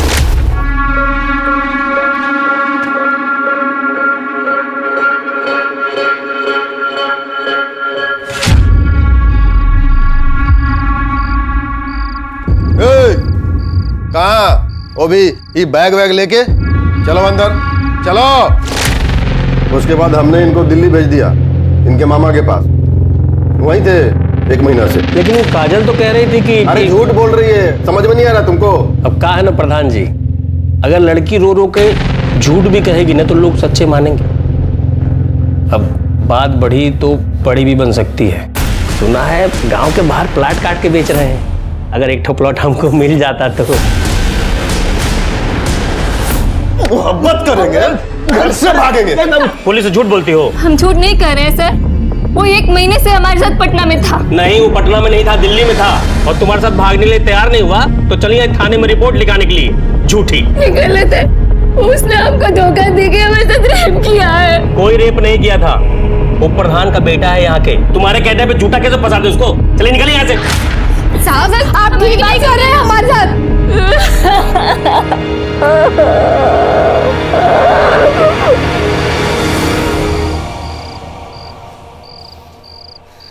हमने कभी सोचा भी नहीं था कि काजल हमारे साथ ऐसा करेगी। आज उसकी वजह से सबके सामने पापा ने हमको चप्पल से मारा है। ये तुम्हें झूठ मूठ का काहे फंसा रही है? अरे ये तो हमको भी नहीं पता चल रहा है, हमको लगा वो हमसे प्यार करती है। आते हैं।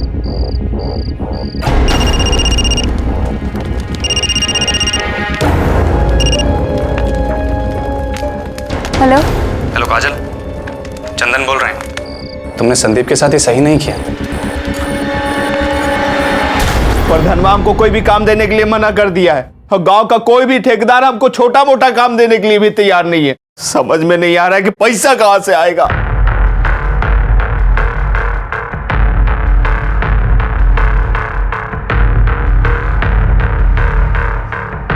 पापा, हम जानते हैं कि हमारी वजह से आपका सर झुका है, लेकिन जो भी हुआ है ना वो सब ठीक करें। जो भी गलत हुआ है वो सब सही करेंगे।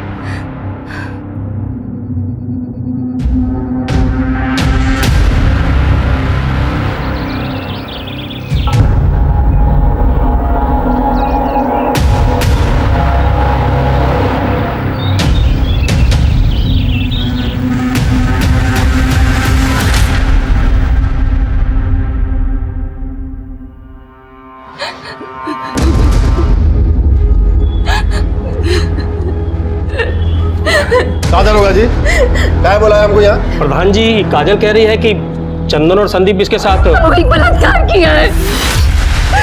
कल चंदन का फोन आया था। तुमने संदीप के साथ ये सही नहीं किया। जानती हो कितना परेशान है वो, और तुम्हें क्या लगता है उसने अपनी मर्जी से तुम्हें छोड़ा है? वो तो मौसा जी ने चप्पल से मारा था उसको, मना किया था तुमसे मिलने के लिए, इसलिए संदीप ने मना किया। और तुम तो संदीप के पीछे ही पड़ गई यार। देखो, मेरा संदीप से बात हो गया है, तुम कल सुबह मंदिर आ जाना, हाँ? और वहीं हम तुम दोनों का लगन करा देंगे। और एक बार भगवान के आगे शादी हो गई ना तो कोई कुछ नहीं कह पाएगा। सर ये झूठ बोल रही है। हम मानते हैं, हमने इसे फोन जरूर किया था, पर हेलो काजल, चंदन बोल रहे हैं। अरे तुमने संदीप के साथ ना सही नहीं किया। जानती हो कितना परेशान है वो, तुम किस बात का बदला ले रही हो यार उससे? सच्चा प्यार करता था वो तुमसे। क्या चाहिए तुम्हें? ये नाटक काहे कर रही हो यार? देखो, तुम्हें जो इल्जाम लगाना है लगा लो, लेकिन उसे झूठे रेप केस में फंसाओ मत। ये लोग झूठ बोल रहे हैं। इन लोगों ने हमसे मंदिर में शादी करने की बात की थी और फिर वहां बुला के। हे भगवान, तुम लोगों ने तो डरा ही दिया। ऐसा सलवार कुर्ता में शादी करोगी? ले लो, बदल लो मंदिर के पीछे।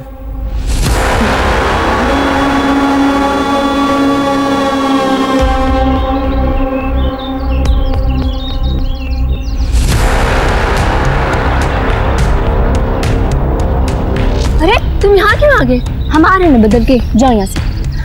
अरे हमसे कहाँ शर्मा रही है? जाओ ना, हम आ रहे हैं, बोल रहे हैं। हम तुम्हारे पति हैं और हम आपके देवर। बाबूजी, हम सच कर रहे हैं, ये हमको फंसा रही है। दरोगा जी, हम मंदिर के पास गए नहीं थे, आप किसी दिन पूछ सकते हैं। शर्म आना चाहिए तुम लोगों को। तुम लोगों ने हमारा बेटी का जिंदगी बर्बाद कर दिया। तुमको हमारा ही बेटा मिला था फंसाने के लिए, हैं? तुमने परिवार को काम दिलवाया, इतनी मदद की, लेकिन तुमने साबित कर दिया कि पैर की जूती को ना सर पे नहीं चढ़ाना चाहिए। मालिक, हमारी बेटी झूठ नहीं बोल सकती है। हम झूठ नहीं बोल रहे। उल्लू समझिए हमको। कल यहाँ झूठा कहानी सुनाई कि नकली शादी किया, फिर बलात्कार किया। अब जब हम शिकायत नहीं लिखे तो अब असली बलात्कार के नाटक कर रही है। भरोसा नहीं हो रहा है ना? नहीं हो रहा है ना, तो टेस्ट करवा लीजिए हमारा। तुम ज्यादा करने जानती हो हमसे, हाँ? अब इतना समय नहीं है हमारे पास कि तुम्हारा टेस्ट कराते रहे। अब चलिए निकलिए यहाँ से, फिर लॉकअप में डाल देंगे। वो झूठा बलात्कार का केस करना भी क्राइम होता है, समझी? चलिए निकलिए। हम गरीब लोग हैं ना, इसीलिए आप हमें चुप कराइएगा। हम जानते हैं आप इनके खिलाफ कुछ नहीं कीजिएगा। एक बात समझ लीजिए, इनको इनके किए की सजा हम जरूर दिलाएंगे, आप देख लीजिएगा, छोड़ेंगे नहीं। काजल बार बार ये कहती रही कि संदीप और चंदन ने मिलकर उसके साथ बलात्कार किया है, लेकिन संदीप और चंदन का कहना था कि वो मंदिर गए ही नहीं। और ये कोई अनोखी घटना नहीं थी जहां पुलिस ने अपनी पूरी कार्यवाही किए बिना ही अपना पूरा फैसला सुना दिया। लेकिन काजल ने हिम्मत नहीं हारी, उसने एड़ी चोटी का जोर लगाया और इस घटना के 1 महीने बाद पास के गांव के पुलिस स्टेशन में उसने 0 FIR के तहत अपनी शिकायत दर्ज करवाई। उसके बाद संदीप को न्यायिक हिरासत में भेज दिया गया, लेकिन चंदन फरार हो गया था। क्योंकि इस केस में बलात्कार के 1 महीने बाद FIR रजिस्टर हुई थी, इसलिए सबूतों की कमी के आधार पर तकरीबन 10 महीने बाद संदीप को बेल मिल गई। लेकिन काजल ने अपनी लड़ाई नहीं छोड़ी, वो न्याय की गुहार लगाती रही। क्या उसे बेल मिल गई? पुलिस के पास उसके खिलाफ कोई सबूत नहीं था। हाँ, तो सही समय पर हमारा केस दर्ज करते तब तो मिलता ना सबूत। हम गए थे तो हमको भगा दिया। 1 महीने बाद जाके तो हमारा कंप्लेन दर्ज किया उन लोगों ने। चाहे कुछ भी हो जाए, हम उसे सजा दिलवा के ही रहेंगे, छोड़ेंगे नहीं।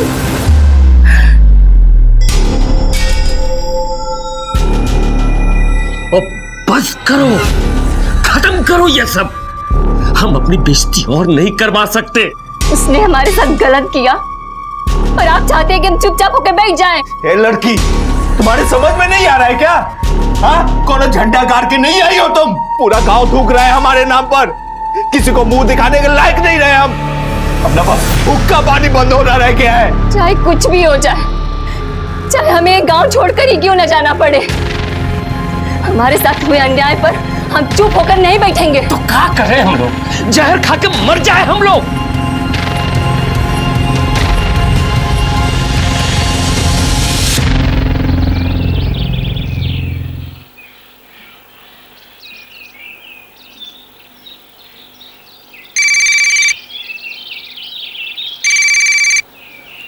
हेलो, हाँ हाँ, हम स्टेशन पहुंचने वाले हैं। चिंता मत कीजिए, हम कोर्ट समय पे पहुंच जाएंगे। ठीक है?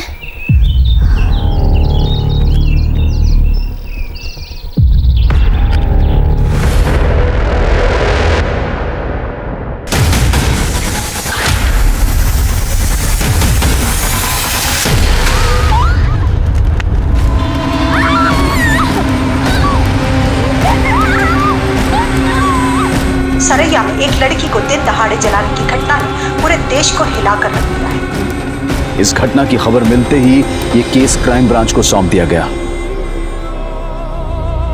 हमारी बहन ने कहा कि वो जीना चाहती है। उसने हमसे कहा कि हम उसे बचा लें, और ये कि उसके अपराधियों को सजा मिले।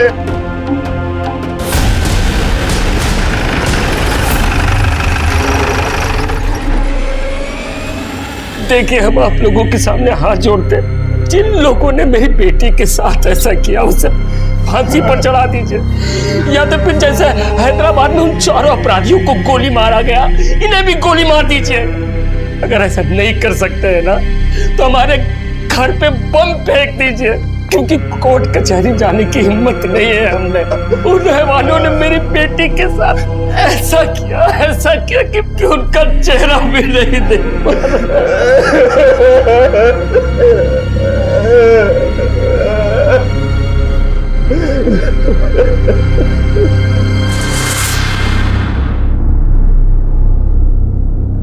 डॉक्टर, काजल कैसी? हालत बहुत ही नाजुक है। लड़की के सर पर वार किया है, 85% वो जल चुकी है। उसके बाद भी वो वहां से भागकर 1.5 किलोमीटर दूर अपने गांव तक पहुंची। आप सोच सकते हैं उसको जीने की कितनी चाह होगी। जिस किसी ने भी इसके साथ ये वैश्याना हरकत की है ना डॉक्टर साहब, उसको सजा तो जरूर मिलेगी। काजल के बयान चाहिए होंगे हमें किसी भी कीमत पर। इसके अपराधी को कड़ी से कड़ी सजा दिलवानी है। अभी तो बहुत मुश्किल लग रहा है। कुछ देर पहले उसने अपने भाई से बात की थी, मगर उसके बाद से वो बिल्कुल चुपचाप है। बीच बीच में थोड़ा होश आ रहा है, पर अभी वो बात नहीं कर पाएगी। आपकी बहन ने आखिरी बार आपसे बात की थी, कुछ बताया उसने? किसने किया उसके साथ ये सब? जी सर, हमारी बहन ने हमसे कहा कि ये सब कुछ संदीप, चंदन, सुशील, कृष्णा और विशाल ने किया उसके साथ। कहाँ हुआ ये सब?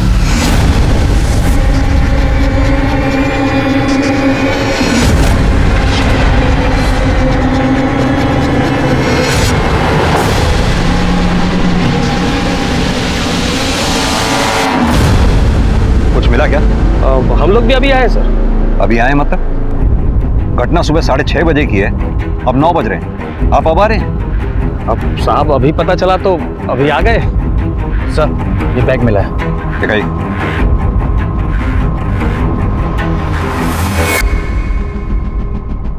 इसकी डिटेल निकलवाओ। सर ये केस मैंने स्टडी किया है शर्मा जी। लड़की ने 11 महीने पहले आपके पास रेप की कंप्लेंट लिखवाई थी, आपने केस दर्ज नहीं किया। अरे सर, लड़की झूठ बोल रही थी। झूठ बोल रही थी? लड़की ने अपने भाई के सामने 5 लड़कों के नाम लिए हैं, संदीप, चंदन, कृष्णा, विशाल, सुशील। हो सकता है सर। प्रताप, पूरी जगह की अच्छी तरह से फोरेंसिक करवाओ, जो कुछ मिले कलेक्ट करो। लड़की को केरोसिन से चलाया गया, पता करो केरोसिन आया कहाँ से। जी सर। लेकिन सर ये गांव बहुत छोटा है, हर घर में केरोसिन मिलेगा, पता कर पाना मुश्किल होगा। शर्मा जी, आपने उन 5 को अरेस्ट किया? प्रताप, उन 5 लड़कों को अरेस्ट करो, किसी भी कीमत पर। अरे साहब, आप कहाँ घुसे चले जा रहे हैं? अरे चल। अरे सुनता है ऊपर।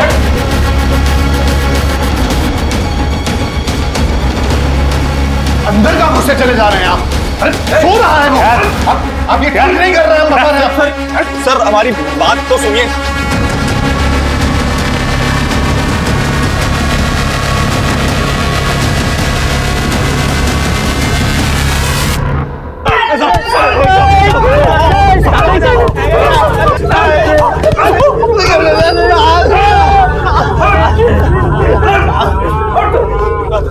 तुझे जरा सी भी शर्म नहीं आई?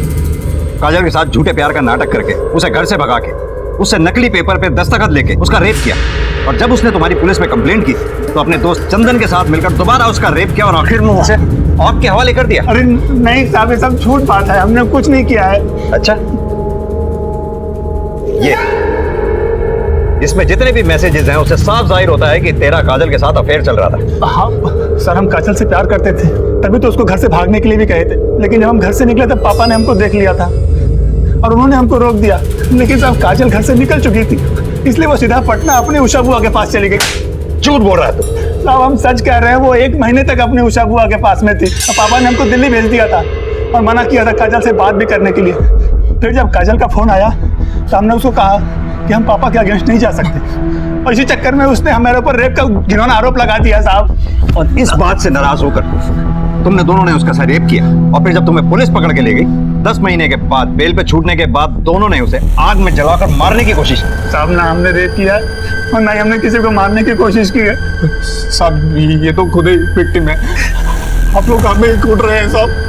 हमको नहीं पता कि काजल को किसने मारने की कोशिश की, लेकिन इसमें हमारा कोई हाथ नहीं है साहब। सच क्या है वो तो हम उगलवा ही लेंगे। एक बार काजल को होश में आ जाने दो, उसे बयान दे देना, तुम लोगों को वो सजा दिलवाऊंगा, याद रखोगे। कुटाई करो इनकी।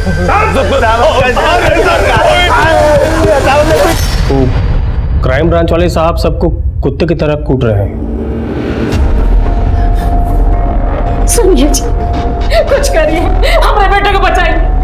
अगर हमारे बेटे को कुछ हुआ ना तो हम अपनी जान दे देंगे। एकदम चुप। वो हमारा बेटा है, कोई उसको झूठे केस में फंसा ही नहीं सकता। और साले साहब, आप तो बहुत बड़का वाला वकील बने फिरते हो ना। हमको हमारा बेटा चाहिए, समझ गए?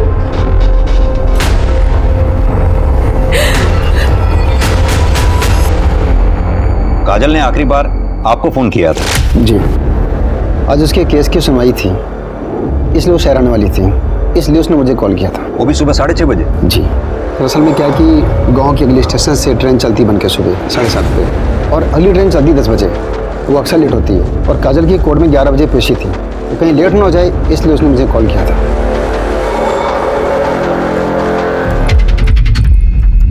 देखिए सर,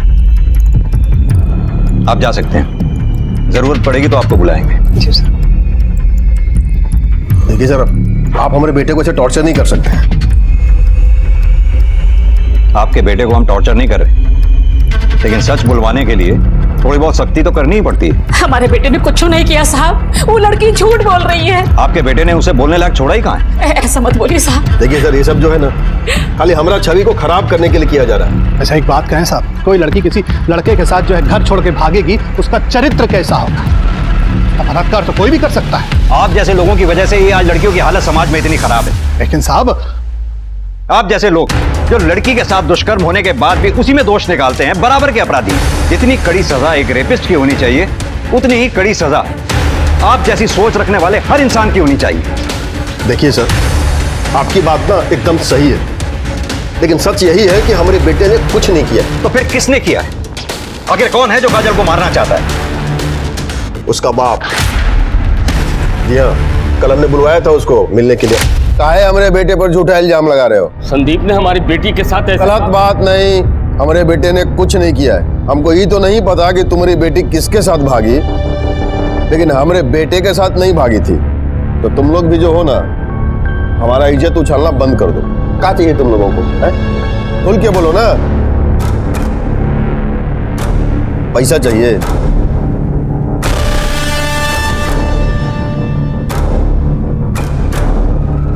बोलो ना। जितना चाहिए ना उतना मिलेगा, लेकिन आज के बाद तुम लोग जो हो हमारा बेटा कोई झूठा केस में ना और नहीं घसीटोगे। हमने पैसों के लिए कुछ नहीं किया साहब। तो क्या आपने महेंद्र से पैसे लेने के लिए हाँ नहीं किया था? नहीं, हम गरीब जरूर हैं लेकिन इतना नीच नहीं है कि अपनी बेटी की इज्जत का मोल करें। संदीप अपनी बेटी काजल के साथ। ए शंकर, औकात में समझे, हमारा माथा फिर गया ना तो पूरा खानदान में ना कोई दिया बत्ती जलाने वाला भी नहीं बचेगा। महेंद्र सिंह ने हमको धमकी दी लेकिन हमें पता नहीं था कि वो इतना गिर जाएगा।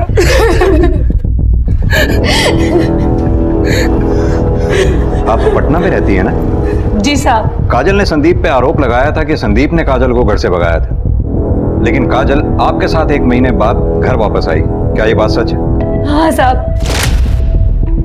कहीं ऐसा तो नहीं कि संदीप ने काजल को घर से भगाने का वादा किया, काजल तो घर से भाग आई, संदीप वहां नहीं आया, काजल फिर सीधा आपके पास आ गई ये सोच के कि वो घर वालों को क्या मुंह दिखाएगी? काजल घर से भाग गई है, ये बात हमें बेला ने फोन करके बताई थी। हम सब बहुत परेशान थे। फिर एक दिन अचानक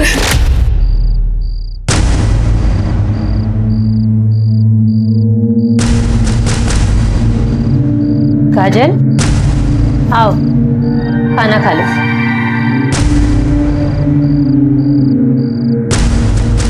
बुआ, हमसे बहुत बड़ी गलती हो गई। हम संदीप के साथ भाग तो आए लेकिन वो हमें छोड़कर वापस अपने पिता के पास चला गया और हमसे कह रहा है कि उसका और हमारा कोई रिश्ता नहीं है। बेटा हमारी मानो तो घर वापस चले चलो। नहीं बुआ, हम घर नहीं जाएंगे। क्या मुंह लेकर जाएंगे हम वहाँ? बेटा बच्चे चाहे जितनी बड़ी भी गलती कर ले, माँ बाप ना उन्हें माफ कर ही देते। हम सब उसे बहुत समझा बुझा कर यहाँ वापस लाए थे पर काजल के साथ संदीप ने बहुत गलत किया। वो तो बस अपने आत्मसम्मान को बचाने के लिए आवाज उठा रही थी। देखो क्या कर दिया हमारी बच्ची के साथ। आपने कहा कि महेंद्र ने आपको बार बार जान से मारने की धमकी दी थी, इसके बावजूद भी आपने काजल को सुबह 6:30 बजे रेलवे स्टेशन जाने दिया। हमें तो पता भी नहीं है साहब कि वो कहीं जाने वाली थी।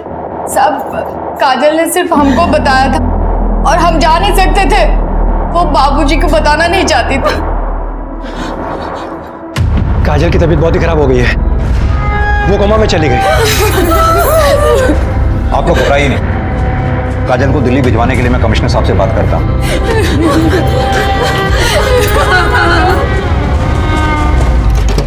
सर ये केस बहुत ही उलझा हुआ है। मैंने गांव में पता किया, शंकर ने पूरे गांव में यही बताया है कि पिछले 1 महीने से काजल पटना में थी अपनी बुआ के घर। प्रताप, नॉर्मल सी बात है, घर से अगर लड़की भाग जाए तो घर वाले अपनी इज्जत बचाने के लिए कुछ तो कहेंगे। ये भी सही है। एक बात समझ में नहीं आई, अगर काजल सच में संदीप के साथ घर छोड़कर भागी थी और संदीप ने काजल के साथ शादी का झूठा बहाना करके उसे इस्तेमाल करके छोड़ दिया, वाकई काजल की इस मामले में तो बड़ी हिम्मत माननी पड़ेगी। इतना सब कुछ उसके साथ हो गया, उसके बावजूद उसने आवाज उठाई। लेकिन सर संदीप का कहना है कि पिछले 1 महीने से वो दिल्ली में था, पटना में नहीं। तो हो सकता है सच में काजल ने गुस्से में आकर उस पर झूठे रेप का केस डाल दिया हो। होने को तो कुछ भी हो सकता है। खैर, ये सारी बातें तो कॉल लोकेशन से ही क्लियर हो जाएंगी। मतलब सर आपको पक्का यकीन है कि ये सब कुछ संदीप ने किया? लगता तो यही है कि संदीप ने ही अपने दोस्तों के साथ मिलकर काजल पर हमला किया, या फिर एक पॉसिबिलिटी और हो सकती है, काजल की वजह से शंकर और उमेश की बेइज्जती हुई थी। हो सकता है उस बेइज्जती का बदला लेने के लिए इन दोनों में से किसी एक ने या फिर दोनों ने मिलकर काजल पर हमला किया हो। जिस किसी ने भी ये घिनौनी हरकत की हो, काजल के साथ बहुत बुरा हुआ। एक बार काजल होश में आ जाए, अपना बयान दे दे, सारा मैटर क्लियर हो जाएगा। सर, संदीप और काजल के मोबाइल रिकॉर्ड्स, जितनी बातें इन दोनों के बीच होती थी उससे इतना तो साफ है कि दोनों के बीच रिश्ता था। और आपका शक भी सही था, ये संदीप झूठ बोल रहा है। पिछले 1 महीने से वो दिल्ली में नहीं, पटना में ही था। संदीप और काजल की मोबाइल लोकेशन पटना के सेम एरिया की है, जबकि काजल की बुआ का घर पटना की दूसरी तरफ। यानी एक बात तो सच है, ये दोनों एक साथ 1 महीने से रह रहे थे। जी सर, काजल सच कह रही थी। और अगर यहाँ की पुलिस ने अपना काम ठीक से किया होता ना, उन्हें ये भी पता चलता कि काजल ने जब कहा था कि उसके साथ मंदिर में रेप हुआ था, तब संदीप और चंदन की मोबाइल की लोकेशन वहाँ मंदिर की ही थी। और जिस दिन काजल को जलाया गया उस दिन? सर उस दिन उनकी लोकेशन वहाँ की नहीं थी।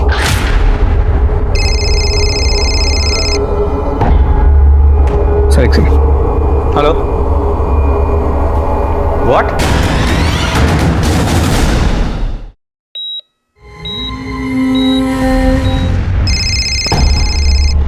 सर एक सेकंड। हेलो,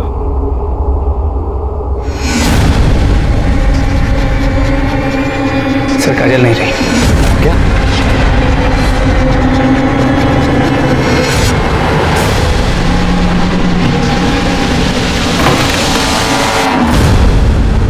साहब हमने कुछ हमने कुछ नहीं किया हमने कुछ नहीं किया। झूठ बोला है तूने, तू पटना में ही था।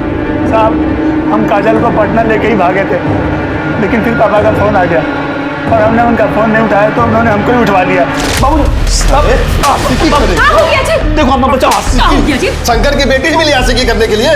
अगर आज के बाद उसे दोबारा मिले ना, बता दे रहे। अरे समझा कि नहीं? ठीक है, हम नहीं मिलेंगे आपसे। साहब हम तो काजल से बहुत प्यार करते थे। प्यार करते थे? प्यार करता? झूठ प्यार का नाटक नहीं करता, नकली पेपर पे साइन करा के उसका शारीरिक संबंध नहीं मनाता उससे। तब मैं क्या करता? वो मुझे हाथ भी नहीं लगाने देती थी। क्या कर रहे हो? इसीलिए तुम दोनों ने साथ में मिलकर मंदिर के पीछे उसका रेप किया? नहीं नहीं साहब, ये झूठ है। झूठ है? तेरे मोबाइल रिकॉर्ड्स, बिना सबूत के बात नहीं कर रहा हूं मैं। बोल। तब पापा ने हमको चप्पल से मारा था और हम बहुत गुस्से में थे। उसको सबक सिखाने के लिए हम लोगों ने ये सब किया। और इतने पे भी जब तुम दोनों काजल को नहीं तोड़ पाए तो उसे चला के मार दिया। मार दिया? हाँ। मतलब? काजल मर गई है। लेकिन तुम चिंता मत करो, काजल अगर यहां सच बोलने के लिए नहीं है तो क्या हुआ, तुम लोगों का डीएनए सच बोलेगा। जिस जगह पे तुमने काजल को जला के मारा है ना, वहां कोई ना कोई तो सबूत हमारे हाथ लगेगा। एक भी सबूत अगर हमारे हाथ लगा, तुम्हारी वो हालत करूंगा कि तुम सोच भी नहीं सकते। देखिए, हम अपने बेटे का ना डीएनए टेस्ट नहीं होने देंगे। क्यों? आपका तो मानना है आपके बेटे ने काजल को नहीं मारा है, तो फिर डर किस बात का है? डर वर कुछ नहीं है सर, लेकिन अब ना बहुत हुआ। अब हम अपने बेटे का ना ये टॉर्चर बर्दाश्त नहीं कर सकते। वैसे भी साहब, जब तक संदीप और बाकी के लड़के परमिशन नहीं देते हैं, अब डीएनए टेस्ट नहीं कर सकते उनका। वकील साहब, आपने तो वकालत बहुत अच्छी तरह से पढ़ी है, फिर तो आपको ये भी पता होगा कि डीएनए की परमिशन कोर्ट से भी मिलती है। ठीक है, फिर देखते हैं आपको कोर्ट कैसे परमिशन देता है। सत्य सत्य सत्य सत्य सत्य। आप यहाँ आप ही बताइए साहब, अब इसमें बचा ही क्या है जिसका अंतिम संस्कार करें? तब तक हम अंतिम संस्कार नहीं करेंगे। जिसके साथ प्यार के नाम पर बलात्कार हुआ, जब उसने आवाज उठाई तो उसके साथ सामूहिक बलात्कार किया गया। काजल का अंतिम संस्कार कर दीजिए। मैं आपसे वादा करता हूँ, काजल के अपराधियों को सजा जरूर मिलेगी।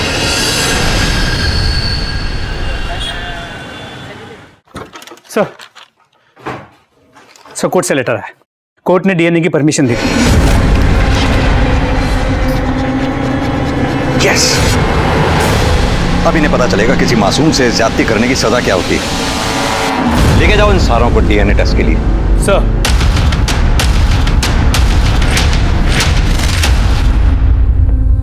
सारे सस्पेक्ट के डीएनए टेस्ट की परमिशन मिल चुकी है, अपराधियों को ले जाया गया है। देखते रहिए आप हमारा चैनल स्पीड न्यूज, हम आपको पल-पल की न्यूज देते रहेंगे। Cameraman John.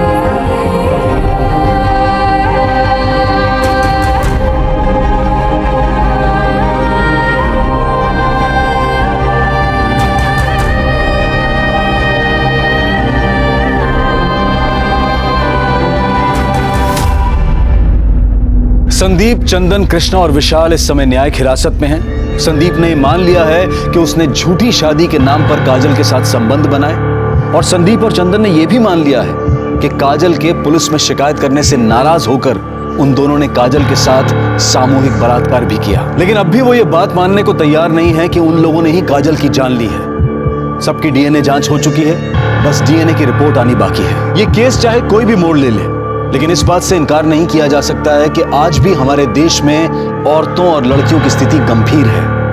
आज भी ऊंच नीच की बेड़ियों से हमारा समाज आजाद नहीं हो पाया है। अब मैं अनूप सोनी आपसे विदा लेता हूं। फिर मुलाकात होगी क्राइम पेट्रोल सतर्क के ब्लैक हेडलाइंस अध्याय में एक और नए केस के साथ।